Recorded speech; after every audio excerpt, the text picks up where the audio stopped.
Sob hipnose, perguntei-lhe por que se assustara tanto com essas fotografias, visto já não ter mais medo de animais.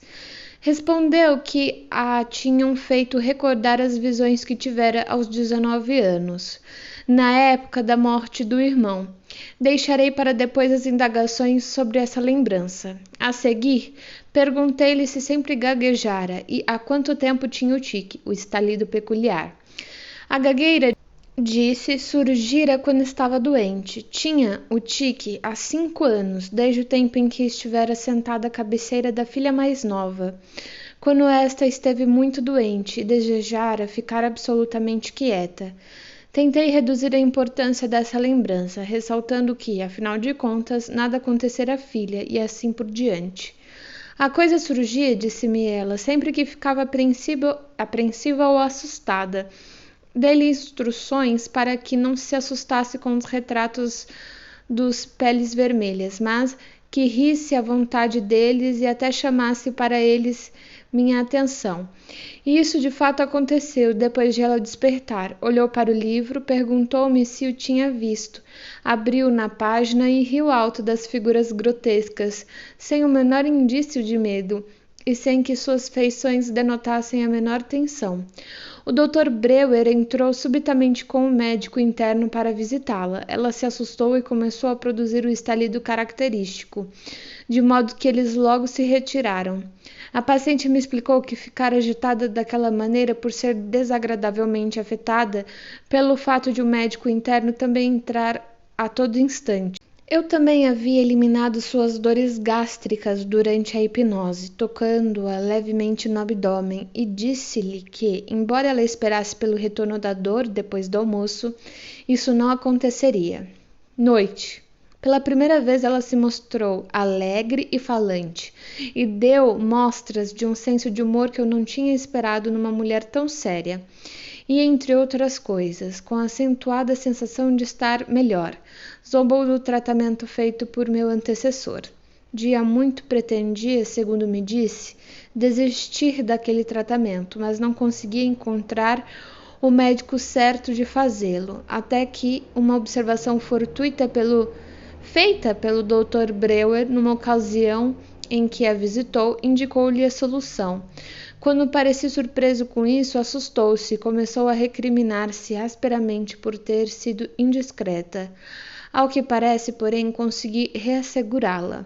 Ela não tinha sentido as dores gástricas, embora as houvesse esperado. Sob a hipnose, pedi-lhe que contasse outras experiências que tivesse dado margem a um medo duradouro. Ela forneceu uma segunda sequência dessa espécie, que datava no final de sua juventude, com a mesma rapidez da primeira sequência, e me assegurou mais uma vez que todas essas cenas surgiram diante dela muitas vezes, nitidamente, e em cores. Uma delas era como viu uma prima ser levada para um asilo de loucos, quando ela estava com 15 anos. Ela havia tentado pedir socorro, mas não conseguira e perdera a capacidade de falar até à noite do mesmo dia. Visto que ela falava em hospícios com muita frequência em seu estado de vigília, interrompi-a e perguntei em que outras ocasiões ela se preocupara com a loucura. Ela me contou que sua própria mãe tinha passado algum tempo num hospício.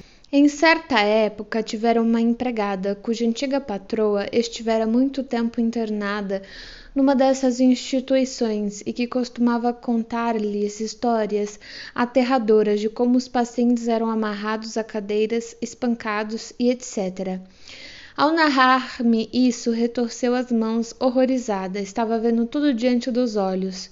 Esforcei-me por corrigir-lhe as ideias sobre os manicômios e lhe assegurei que ela conseguiria ouvir falar de instituições dessa natureza sem referi-las a si mesma.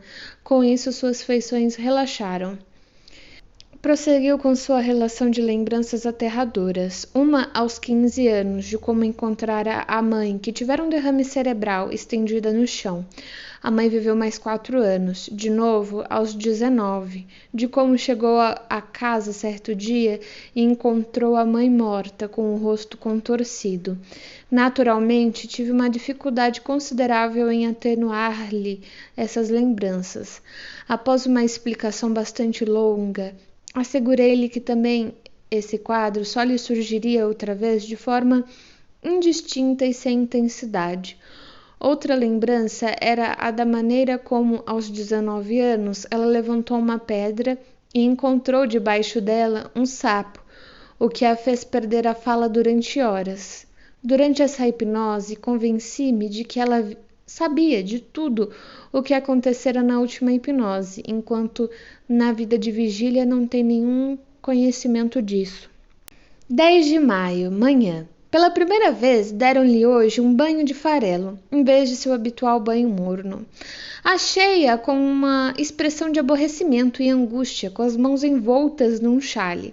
Queixava-se de frio e dores. Quando lhe perguntei o que se passava, disse-me que o banho fora incomodamente curto e provocara dores. Durante a massagem, começou por dizer que ainda se sentia mal por ter atraiçoado o Dr. Breuer ontem. Acalmei-a com uma pequena mentira e disse que eu já sabia daquilo o tempo todo. Ao que sua agitação, estalidos trejeitos faciais, cessou. Todas as vezes, portanto, mesmo enquanto a massageio, minha influência já começava a afetá-la.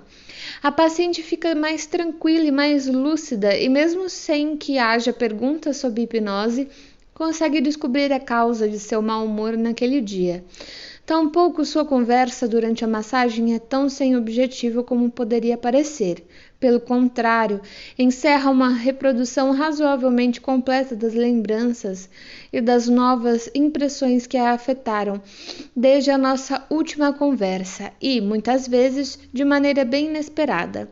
Progride até as reminiscências patogênicas, que ela vai desabafando sem ser solicitada.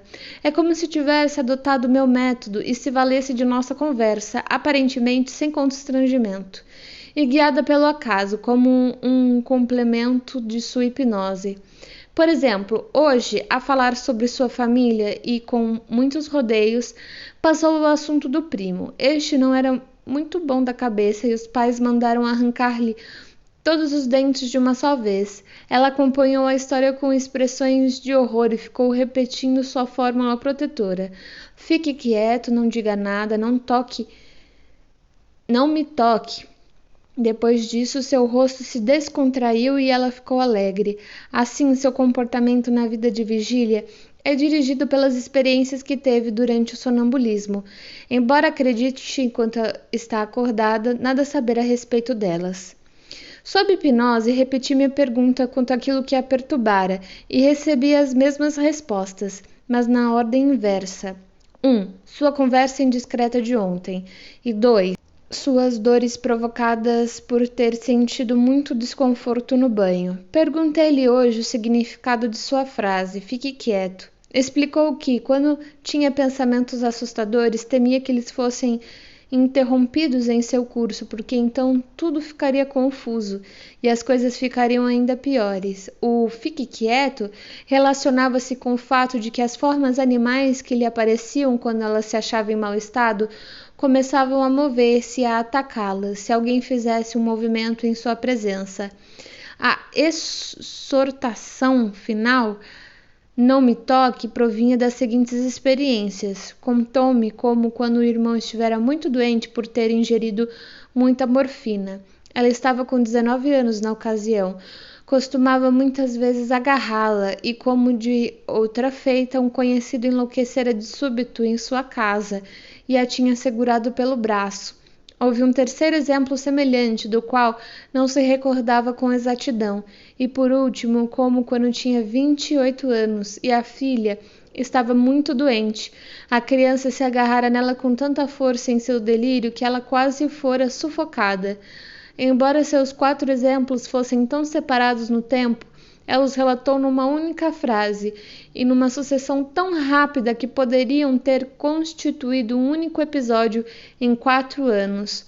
A propósito, todos os relatos que me fazia de traumas como esses, dispostos em grupos, começavam por um como, sendo os traumas componentes separados por um e, uma vez que percebi que a fórmula protetora se destinava a salvaguardá-la contra uma repetição dessas experiências, eliminei esse medo por meio da sugestão, e de fato, jamais a ouvi dizer a fórmula de novo. Noite. Encontrei-a muito animada. Contou-me, sorridente, que se assustara com um cãozinho que havia latido para ela no jardim. Seu rosto, porém, estava um pouco contraído, e havia certa agitação interna, que só desapareceu quando ela me perguntou se eu estava aborrecido com alguma coisa que ela dissera durante a massagem nessa manhã, e respondi não. Sua menstruação começou hoje, após um intervalo que mal chegou a uma quinzena. Prometi-lhe regulá-la por sugestão hipnótica e sob hipnose. Fixei o intervalo em 28 dias. Em hipnose, também perguntei-lhe se recordava da última coisa que me contara. Ao perguntar-lhe isso, o que eu tinha em mente era uma tarefa que restara da noite passada, mas ela começou muito corretamente pelo "não me toque" da hipnose de hoje de manhã. Assim, levei-a de volta ao assunto. Eu lhe havia perguntado qual a origem de sua gagueira e ela respondera, não sei. Pedira-lhe, portanto, que se lembrasse disso na hora da hipnose de hoje. Em consequência, me respondeu hoje, sem nenhuma reflexão adicional, mas com grande agitação e com dificuldades espáticas na fala, abre aspas, como os cavalos certa vez saíram em disparada com as crianças na carruagem, e como outra vez eu estava passando de carruagem pela floresta com as meninas durante uma tempestade, e uma árvore bem à frente dos cavalos foi atingida por um raio, e os cavalos se assustaram, e eu pensei, agora você precisa ficar bem quietinha, senão seus gritos vão assustar os cavalos, ainda mais, e o cocheiro não conseguirá contê-los de jeito nenhum. Surgiu a partir daquele momento, fecha aspas. A paciente ficou extraordinariamente agitada ao contar-me essa história. Soube também por ela que a gagueira tinha começado logo após a primeira dessas 2 ocasiões, mas havia desaparecido pouco depois, e então se estabelecera de uma vez por todas após a segunda ocasião semelhante. Apeguei sua lembrança plástica dessas cenas, mas pedi-lhe que imaginasse mais uma vez. Ela pareceu tentar fazê-lo e permaneceu quieta, enquanto atendia meu pedido. A partir de então, falou durante a hipnose sem qualquer impedimento espástico. Verificando que ela estava disposta a ser comunicativa, perguntei-lhe que outros fatos em sua vida haviam assustado tanto ao ponto de a terem deixado com lembranças plásticas. Ela respondeu fornecendo-me uma coleção de tais experiências. 1. Como um ano após a morte da mãe, estava visitando uma francesa que era sua amiga, quando lhe disseram que fosse ao quarto contíguo com outra moça para buscar um dicionário. E ela viu sentada na cama alguém que tinha aparência idêntica à da mulher, que ela acabara de deixar no outro aposento. Ficou toda rígida e pregada no chão. Depois ficara sabendo que se tratava de um manequim, especialmente preparado. Asseverei que o que a paciente tinha visto fora uma alucinação, e apelei para o seu bom senso, então seu rosto relaxou. 2. Como cuidara do irmão enfermo e este tivera acessos terríveis por causa da morfina, aterrorizando-a e agarrando-a, lembrei que ela havia mencionado essa experiência hoje de manhã, e o título de experimentação. Perguntei-lhe em que outras ocasiões esse agarramento havia ocorrido. Para minha agradável surpresa, ela fez longa pausa dessa vez antes de responder, e então perguntou, num tom de dúvida, minha filha? Ficou inteiramente incapaz de recordar-se de outras 2 ocasiões. Minha proibição, o apagamento de suas lembranças, tinha sido, portanto, eficaz, e mais como, enquanto cuidava do irmão, o rosto pálido da tia havia aparecido de súbito, por cima do biombo, ela acabara de convertê-lo ao catolicismo. Vi que havia chegado à raiz de seu constante temor das surpresas e pedi-lhe outros exemplos. Prosseguiu como tinha na casa dela um amigo que gostava de entrar furtivamente no quarto, de modo que de repente estava lá. Como ela ficara muito doente após a morte da mãe e fora para uma casa de saúde, e um lunático havia entrado por engano em seu quarto várias vezes à noite, chegando bem perto de sua cama, e por fim, como na vinda de abasia para cá, um estranho abrira 4 vezes a porta de sua cabine e cada vez fixara nela um olhar demorado. A senhora M ficava tão apavorada que tinha que chamar o seu condutor. Apaguei todas essas lembranças, despertei-a e lhe garanti que ela dormiria bem à noite, tendo deixado de fazer-lhe essa sugestão na hipnose. A melhora de seu estado geral foi revelada por sua observação de que não lera nada hoje, pois estava vivendo um sonho muito feliz. Ela, que sempre tinha que estar fazendo alguma coisa em virtude de sua inquietude interior. 11 de maio, manhã. Hoje tive uma entrevista com o Dr. N, o ginecologista, que deve examinar sua filha mais velha por causa das complicações menstruais. Encontrei a senhora M bastante agitada, embora isso se traduzisse em sinais físicos mais leves que antes.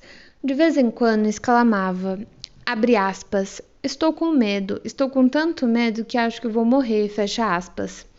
Perguntei-lhe de que estava com medo. Era o Dr. N?